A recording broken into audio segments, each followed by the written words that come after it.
আচ্ছা, আজকে life science পড়াবো। আজকে তোমাদের টপিক হচ্ছে লাইফ অ্যান্ড ইট ডাইভার্সিটি, যেটা বাংলা হচ্ছে জীবন ও তার বৈচিত্র্য। ঠিক আছে? আচ্ছা, জীবন কাকে বলে এখানে বইতে রয়েছে, তোমরা দেখতে পাচ্ছ। একটু দেখিয়ে দিই বইটা, নতুন বই, খুব সুন্দর লাগছে। তার মধ্যে আবার দাগও রয়েছে দেখছি। আচ্ছা, বৃদ্ধি, প্রজনন, পরিবৃত্তি, বিবর্তন ইত্যাদি বৈশিষ্ট্য প্রকারকারী প্লোটোপ্লাজমীয় বস্তুকে জীবন বলে। প্লোটোপ্লাজম যেটা কেবলমাত্র জীবিত কোষের মধ্যেই পাওয়া যায়, এটা মনে রাখবেন। আচ্ছা, এরপরে যে ধর্মগুলো, জীবের যে ধর্মগুলো রয়েছে, প্রজনন ক্ষমতা, বিপাক, উদ্দীপনায় সাড়া দেওয়া, প্রোটোপ্লাজমের সংগঠন, বৃদ্ধি, চলন ও গমন এবং জীবনচক্র, যেটা হচ্ছে লাস্ট। এটা খুব ভাইটাল জিনিস। জন্ম থেকে মৃত্যু, বংশবিস্তার, বার্ধক্য, মৃত্যু ইত্যাদি যে পুরো সার্কেলটা জীবনের আমাদের, সেটা হচ্ছে জীবনচক্র। আচ্ছা, একটু একটু করে পয়েন্টগুলো বলে দিই, যেটা দরকার আমি অবশ্যই ডিটেলসে বলবো। প্রজনন ক্ষমতা, প্রত্যেক জীব চায় তার অপত্য জীব সৃষ্টি করে বংশ বিস্তার করতে, বা তার প্রজাতি যেন অস্তিত্ব বজায় থাকে বছরের পর বছর, তার জন্য প্রজনন যে প্রসেসটা সেটা। আচ্ছা, বিপাক, এটা হচ্ছে মেটাবলিজম। আচ্ছা, এটা নিয়ে একটু ডিটেলসে বলতে চাই। বিপাক, জীবকোষে যে অনবরত রাসায়নিক ক্রিয়া ঘটছে তাদের সমষ্টিগত ফলকে বিপাক বলে। এটা ভালো করে পড়বে। বিপাক এবং বিপাকের যে ভাগ, এটা কিন্তু সত্যি খুবই ইম্পর্টেন্ট পরীক্ষার জন্য। ঠিক আছে? আচ্ছা, জীবকোষে আমরা খাচ্ছি, আমাদের তার থেকে আমরা এনার্জি পাচ্ছি, শক্তি পাচ্ছি, তাতে আমরা বিভিন্ন কাজ সংগঠিত হচ্ছে। খুব ভালোভাবে তোমরা ভেবে দেখো, খাচ্ছি, এটাতে আমাদের কিছু ওয়েটটা বাড়ছে, আবার আমরা কাজ করছি, আমাদের এনার্জি কমে যাচ্ছে, তাহলে কি হচ্ছে, যে পুরো সিস্টেমটা, এই পুরো সিস্টেমটাকে আমরা বিপাক বলছি। মানে রাসায়নিক যে বিক্রিয়াটা ঘটছে সেটা হচ্ছে, পুরো সিস্টেমটা হচ্ছে বিপাক। এবার বিপাকের আবার দুটো ভাগ আছে, একটা হচ্ছে উপচিতি বিপাক, অ্যানাবলিজম অ্যান্ড ক্যাটাবলিজম। উপচিতি বিপাক, উপচিতি, অপচিতি, তোমরা এই অপকথাটার সঙ্গে একটু পরিচিত, অপচয়। ঠিক আছে? তো এটাতে হচ্ছে উপচিতি হচ্ছে আপওয়ার্ডস, যেটাতে শুষ্ক ওজন বাড়ে জীবদেহের। ঠিক আছে? মানে হচ্ছে পুষ্টি, সালোক সংশ্লেষ, শুষ্ক ওজন বাড়বে। ঠিক আছে? এটাতে হচ্ছে ডাউনওয়ার্ডস অ্যারো, শুষ্ক ওজন কমবে। যেমন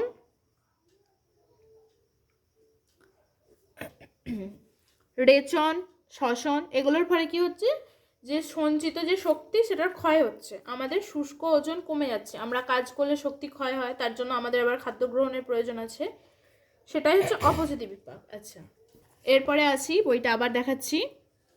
উদ্দীপনায় সাড়া দেয়া, আমাদের মশা কামড়ালে বা কেউ যদি আমাদের একটু হাত দিয়ে খোঁচায়, তো আমরা বুঝতে পারি কি হচ্ছে, সেটা উত্তেজনায় সাড়া দেয়া। আচ্ছা, প্রোটোপ্লাজমের সংগঠন, এখানে বলেছি এককোষী, বহুকোষী সমস্ত জীবদেহই প্রোটোপ্লাজমের সমন্বয়ে গঠিত। আচ্ছা, প্রোটোপ্লাজম প্রাণের ভৌত ভিত্তি, প্রোটোপ্লাজমকে প্রাণের ভৌত ভিত্তি বলে। আচ্ছা, আমি আগেই বললাম শুধুমাত্র জীবিত কোষেই প্রোটোপ্লাজমের অস্তিত্ব পাওয়া যায়। আচ্ছা, বৃদ্ধি, এটা তো জানো, আমরা ছোট থেকে বড় হয়েছি কি জন্য, বৃদ্ধি হয়েছে বলেই, গ্রোথ হয়েছে বলেই। আচ্ছা, চলন ও গমন, এটা একটা ভাইটাল জিনিস আছে। চলন গমনের মধ্যে বেসিক পার্থক্যটা কি? চলন গমনের মধ্যে বেসিক পার্থক্যটা কি? চলন মানে হচ্ছে এখানে বসে অঙ্গ সঞ্চালন, একই জায়গায় অঙ্গ প্রত্যঙ্গ স্বেচ্ছায় যে নাড়ানোর যে প্রসেস, সেটাকে বলছে চলন। এই যে লেখা রয়েছে, প্রায় সমস্ত প্রকার জীব অঙ্গ প্রত্যঙ্গ সঞ্চালন করতে পারে। আচ্ছা, এক স্থানে স্থির থেকে জীবদের অঙ্গ প্রত্যঙ্গ সঞ্চালনকে চলন বলে। মানে আমরা বসে থেকে হাত পা নাড়াচ্ছি, এটা হচ্ছে চলন। কিন্তু আমরা এক জায়গা থেকে আর এক জায়গায় যাচ্ছি, স্বেচ্ছায় সামগ্রিকভাবে স্থান পরিবর্তন। ভালো করে মনে রাখবে, চলনে কিন্তু কোনো স্থান পরিবর্তন হয় না। এমসিকিউ এর কোশ্চেন কিন্তু। ঠিক আছে? কিন্তু যখন এক স্থান থেকে অন্য স্থান, তোমরা বাড়ি থেকে স্কুল যাচ্ছ, এটা কিসের উদাহরণ? গমন। গমনের উদাহরণ। একদমই ঠিক কথা। স্বেচ্ছায় সামগ্রিকভাবে যখন স্থান পরিবর্তন হয়েছে, সেটা গমন হয়ে যাচ্ছে। আচ্ছা, লাইফ সাইকেল আমি তো বলে দিয়েছি, এখানে নতুনভাবে পড়ানোর কিছু নেই।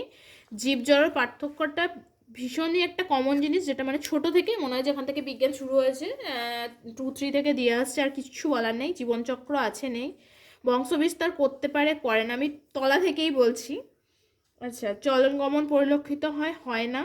জীবদের বৃদ্ধি আছে, বৃদ্ধি নেই। উত্তেজনায় সাড়া দেয়, সাড়া দেয় না। নির্দিষ্ট আকার আয়তন আছে, পড়ে নেবে তোমরা, এটা আমি আর কিছু বলছি না। আচ্ছা, এখানে একটুখানি দেখাবো জীবন সৃষ্টির ধাপ। জীবন সৃষ্টির আগে পরিবেশগত অবস্থা, জীবন সৃষ্টির আদি যৌগসমূহ, এইভাবে পুরো জিনিসটা দেখানো আছে। এখানে আমার যেটা লাগবে, প্রথমে হচ্ছে প্রোটোসেল, প্রথম প্রাণ, তারপরে হচ্ছে প্রোকারিওটিক কোষের অস্তিত্ব, যেটা হচ্ছে প্রো মানে হচ্ছে পূর্ব, অর্থাৎ একটু পুরানো টাইপের যে জিনিস সেটা হচ্ছে প্রোকারিওটিক কোষ। তারপরে আসছে ইউক্যারিওটিক কোষ। এবারে প্রোকারিওটিক আর ইউক্যারিওটিকের পার্থক্য আমি জানি না আছে নাকি, কিন্তু এটা একটা ডেফিনেটলি খুব একটা ভাইটাল জিনিস, বলার কিছু নেই। আমি একটু দেখাতে চাইবো প্রোটোসেল, এখানে যেখানে ছিলাম প্রোটোসেল বা প্রোটোবায়ন্ট। আচ্ছা, তারপরে আছে প্রোকারিওটিক, সুগঠিত নিউক্লিয়াস থাকে না। তারপরে হচ্ছে ইউক্যারিওটিক, যেখানে সুগঠিত নিউক্লিয়াস দেখা যায়, এবং ইউক্যারিওটিকের মধ্যে ভাগ করা হয়েছে উদ্ভিদ এবং প্রাণীকে। ঠিক আছে, এখানে তোমরা একটু দেখে নিও, সেরকম কিছু নেই, আর তোমরা পড়লেই বুঝতে পারবে। আমি মেন জায়গাগুলো বলে দিচ্ছি।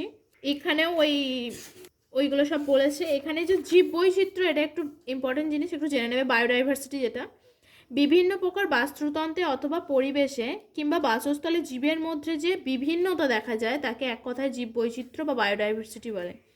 আচ্ছা, জীব বৈচিত্র্য সৃষ্টির কারণ এটা একটুখানি বলে দিই।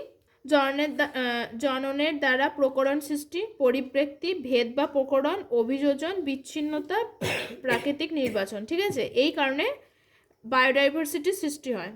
আচ্ছা, এরপর আমি আসল জায়গায় চলে আসি। Biological studied at different level and aspect, অর্থাৎ নানা স্তর এবং নানা দৃষ্টিকোণ থেকে জীববিদ্যার চর্চা। এটা ভালো করে মনে রাখবে, ভালো করে মনে রাখবে। বায়োলজি শব্দ দুটি গ্রিক শব্দ, bias life and logo study. তাহলে কি হলো বায়োলজি? অর্থাৎ জীববিদ্যা সম্পর্কিত যে অধ্যয়ন সেটা হচ্ছে বায়োলজি। বায়োস অর্থাৎ লাইফ, বায়োলজি কিন্তু একটা বেসিক্যালি একটা গ্রিক ওয়ার্ড, বায়োস লজি বলাই রয়েছে। বায়োস হচ্ছে লাইফ, লোগোস হচ্ছে স্টাডি। আচ্ছা, জীববিদ্যা বিজ্ঞানের যে শাখায় জীবন তথা জীবের রীতি প্রক্রিয়া এবং তার বৈচিত্র্য সম্পর্কে আলোচনা করা হয় তাকে জীববিদ্যা বলে। এটা আমি কি বোঝাবো? আচ্ছা, এর মেনলি দুটো পার্ট জীববিদ্যার, উদ্ভিদ বিজ্ঞান, প্রাণী বিজ্ঞান। উদ্ভিদ বিজ্ঞানকে আমরা বোটানি বলে জানি।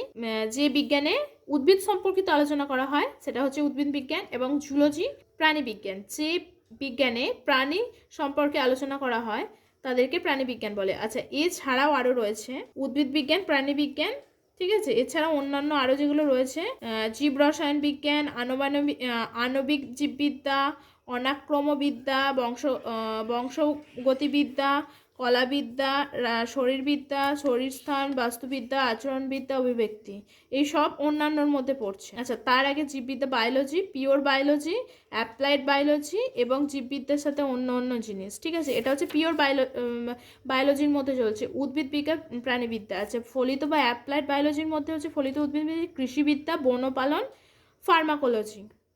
আচ্ছা, ফলিত প্রাণীবিদ্যাতে আছে মৎস্য চাষ, রেশম চাষ, পোলট্রি, প্রতিস্থাপন।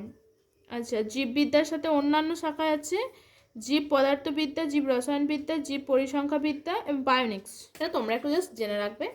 এখানে ডিটেলসটা বলা আছে, এখানে ডিটেলসটাতে বলা আছে, যেমন হচ্ছে জীব রসায়ন বা বায়োকেমিস্ট্রি, বায়োলজি, কেমিস্ট্রি, অর্থাৎ রসায়ন ও জীববিদ্যা নিয়ে যেটা হচ্ছে সেটা হচ্ছে বায়োকেমিস্ট্রি।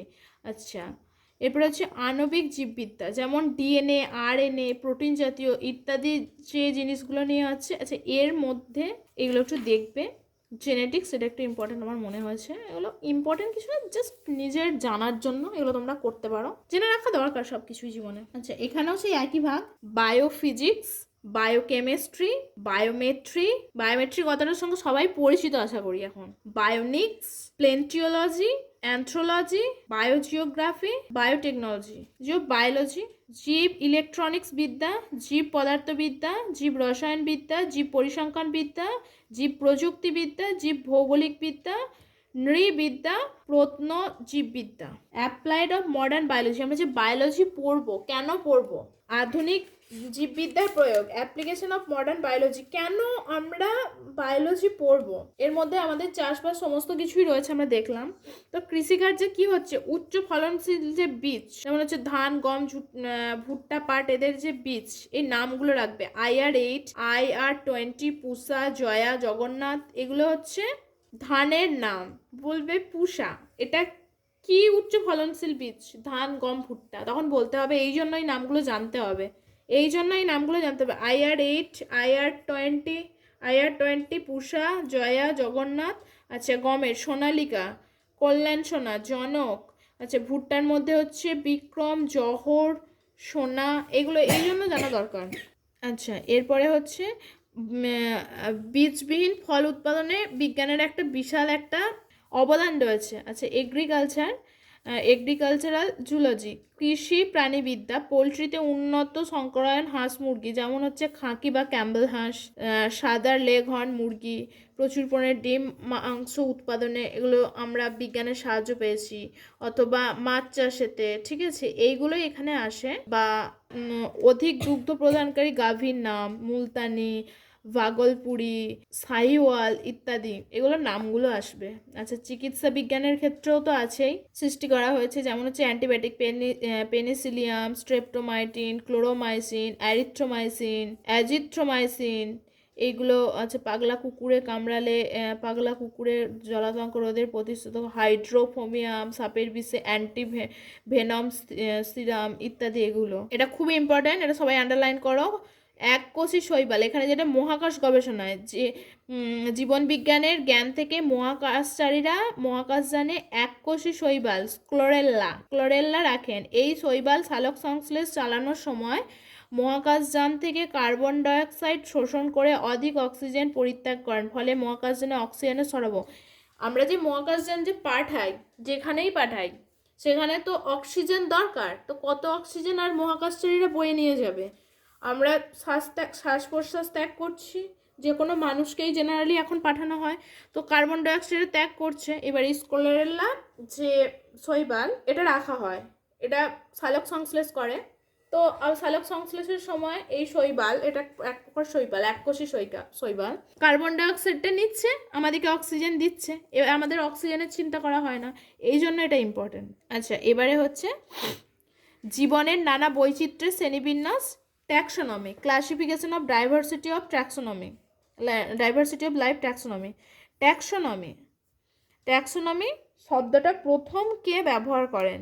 আচ্ছা, ট্যাক্সোনমি কি সেটা আগে বলি। বিন্যাসবিধি বা ট্যাক্সোনমি জীববিজ্ঞানের একটি প্রাচীনতম শাখা, যেখানে জীবের নামকরণ, শনাক্তকরণ এবং গোষ্ঠীভুক্তকরণ ইত্যাদি সম্পর্কে আলোচনা করা হয়। আচ্ছা, অগাস্টিন পি দ্য ক্যান্ডল, ইনি প্রথম ট্যাক্সোনমি শব্দটি ব্যবহার করেন। এটিও একটি গ্রিক শব্দ, ট্যাক্সিস অ্যান্ড নোমস। ট্যাক্সিস শব্দের অর্থ হলো বিন্যাস, নোমস শব্দের অর্থ হলো বিধি, তাই ট্যাক্সোনমি শব্দের পুরো অর্থ হলো বিন্যাস বিধি। আচ্ছা, সিম্পসন 1961-এ একটা সংজ্ঞা দিয়েছিলেন, এখানে রয়েছে ট্যাক্সোনমির। যদি আমি ডেফিনেশন বা সংজ্ঞা বলি,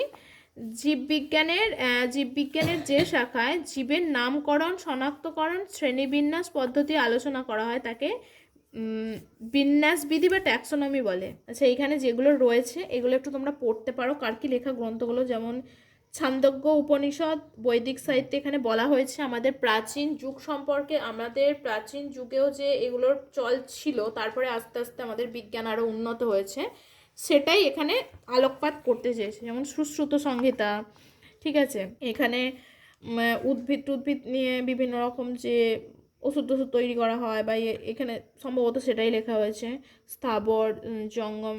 স্থাবর জঙ্গমে বিভক্ত করেছে, ঠিক আছে। হিপোক্রেটিস চিকিৎসা বিজ্ঞানের জনক বলা হয়, অ্যারিস্টটল প্রাণী বিজ্ঞানের জনক বলা হয়, ঠিক আছে। থিওফ্রাস্টাসকেও তো উদ্ভিদ বিজ্ঞানের জনক মনে হয় বলা হয়। আচ্ছা, এখানটা একটু পড়ে নেবে। এরপরে যেটা আসছে কার্লেনাস লিনেনাস, এটা খুব একটা ইম্পর্টেন্ট একটা নাম। এই ট্যাক্সোনমির সঙ্গে ওতপ্রোতভাবে যদি বলা হয় জড়িত কেউ রয়েছেন, তাহলে এই বিজ্ঞানী কার্লেনাস লিনেনাস। ইনি সচল জীববস্তুকে উদ্ভিদ ও প্রাণী, মানে দুটো কিংডম, এই দুটি কিংডমে ভাগ করেছিলেন। লিনেনিয়াস তার স্পিসিস প্ল্যানেটারিয়াম গ্রন্থে 5900 উদ্ভিদ এর প্রজাতির উল্লেখ করেছেন, এবং সিস্টেম অফ নেচার এটাতে 4200টি প্রাণীর উল্লেখ করেছেন। আচ্ছা, এখানে আর একটা জিনিস পড়িয়ে দিই, ট্যাক্সোনমির উপাদান কি। কম্পোনেন্ট অফ ট্যাক্সোনমি, শনাক্তকরণ, নামকরণ, শ্রেণীবিন্যাস, এটা হচ্ছে ট্যাক্সোনমির উপকরণ। আচ্ছা, লিনেনিয়াস প্রথম,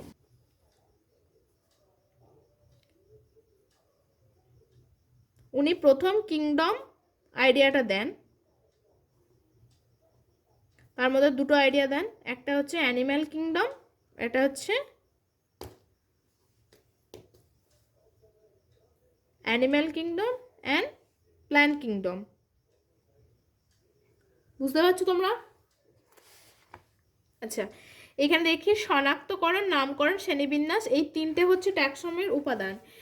বিশেষ বৈশিষ্ট্য দ্বারা কোনো জীবকে অন্যান্য জীবদের থেকে আলাদা করে চিনে নেওয়ার পদ্ধতির শনাক্তকরণ। শনাক্তকরণ কথাটার সঙ্গে তোমরা পরিচিত সবাই, নতুন করে বলার কিচ্ছু নেই। একটা জীব আর একটা জীব থেকে আলাদা হবে, সেটাই বলতে চেয়েছে। আচ্ছা, নামকরণ, নামকরণটা এটা ভালো করে দেখবে। আমাদের নামকরণ প্রত্যেকের নিজের নিজের নাম আছে, তার সঙ্গে সঙ্গে একটা সারনাম আছে, তাই তো? গোষ্ঠীভুক্ত প্রত্যেক জীবকে পৃথক পৃথক নামে পৃথক পৃথক নাম আরোপ করে আলাদা করে নেওয়ার পদ্ধতিকে নামকরণ বলেন। আচ্ছা, কার্লেনাস লিনেনাস জীবের দ্বিপদ নামকরণ প্রচলন করেন। এই জীবের দ্বিপদ নামকরণ কে প্রচলন করেন? কোশ্চেন দেবে। লিনেনাস, কার্লেনাস লিনেনাস দ্বিপদ নামকরণ প্রচলন করেন। আচ্ছা, এই নামকরণে একটা প্রসেস আছে। এরপর আসবো গণ ও প্রজাতি, এই নিয়ে গঠিত হয় জীবের দ্বিপদ নামকরণ। যেমন আমাদের হচ্ছে এই আছে, এখানে দিয়েছে আম গাছের দ্বিপদ নামকরণ ম্যাঙ্গিফেরা ইন্ডিকা, এটা প্রথমটা হচ্ছে গণ, দ্বিতীয়টা হচ্ছে প্রজাতি। ঠিক আছে, সব দেয়া আছে। এবার শ্রেণীবিন্যাস, জীবদের বিভিন্ন গোষ্ঠীর পর্ব, শ্রেণী, বর্গ, গোত্র, গণ, প্রজাতি অন্তর্ভুক্ত পদ্ধতিকে শ্রেণীবিন্যাস বলে। আচ্ছা, এখানে ট্যাক্সোনমির যে গুরুত্ব বা ইম্পর্টেন্স সেটা এখানে বলা হয়েছে। এরপরে ট্যাক্সোনমি অ্যান্ড ট্যাক্সোনমি হায়ারার্কি, এটা বলেছে কি? ঠিক আছে, এখানে বলেছে বিভিন্ন এককের সাহায্যে জীবের সর্বনিম্ন স্তর থেকে সর্বস্তর অন্তর্ভুক্তকে হায়ারার্কি বলা হয়। ঠিক আছে, লিনেনাস তার সিস্টেমা নেচার, এই গ্রন্থটা খুব ফেমাস গ্রন্থ, সিস্টেমা নেচার। ঠিক আছে, এখানে ট্যাক্সোনমি হায়ারার্কি প্রকাশ করেছিলেন। এবারে এই যে বললাম না গণ প্রজাতি, নিশ্চয়ই তোমাদের মাথায় ঢুকলো না যে কী সব বলছে। আচ্ছা, এখান থেকে পড়তে হবে, এটা পড়ার স্টেপ হচ্ছে নিচে থেকে উপরে। এই যে কিংডম, প্রথমে কি রয়েছে আমি একটুখানি লিখব। প্রথমে হবে প্রজাতি, প্রজাতি বা স্পিসিস। প্রজাতির পরে আসবে গণ, গণ বা জেনাম, জেনাস, সরি জেনাস। তারপরে আসবে গোত্র, গোত্র বা ফ্যামিলি। আচ্ছা, আমরা আমাদের ফ্যামিলি সম্পর্কে একটা জানি। এরপরে আসবে বর্গ, এটা ভালো করে মনে রাখতে হবে, অর্ডার। এরপরে আসবে শ্রেণী বা ক্লাস। তারপরে আসবে পর্ব, পর্ব বা ফাইলাম। তারপরে আসবে রাজ্য বা কিংডম।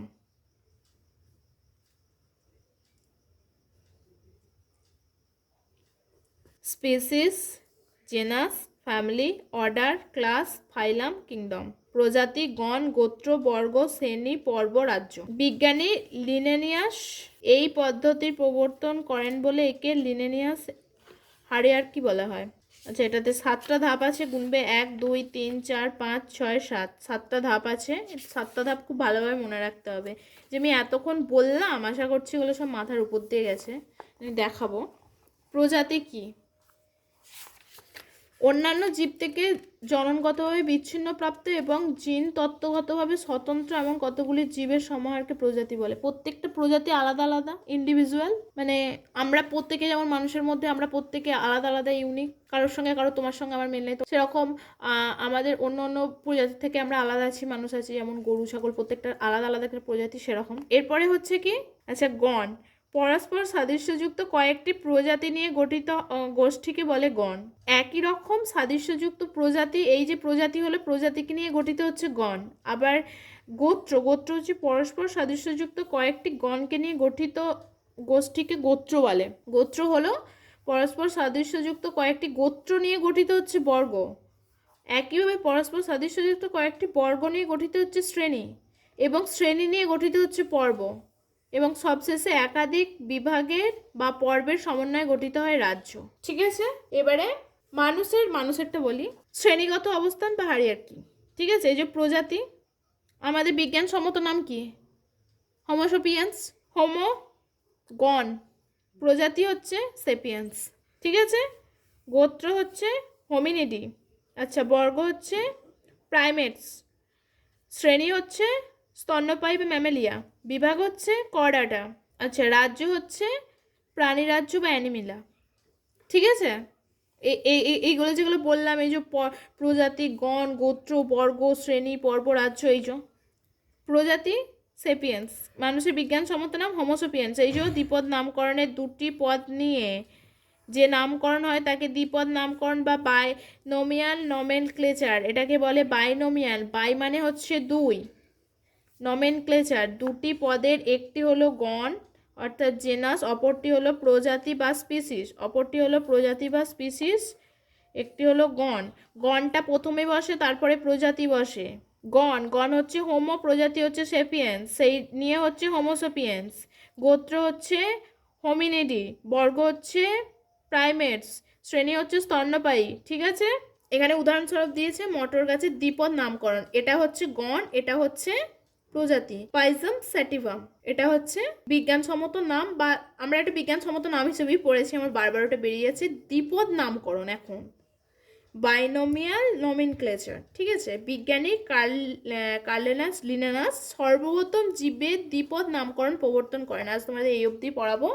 নিয়মাবলীগুলো একটু বলে দেবো, এর পরের দিন ওই যে 5টা কিংডম আছে সেগুলো ডিটেলসে বলবো। দ্বিপদ নামকরণে অনেক নিয়ম আছে, এখানে কয়েকটি তার উল্লেখ করা হয়েছে।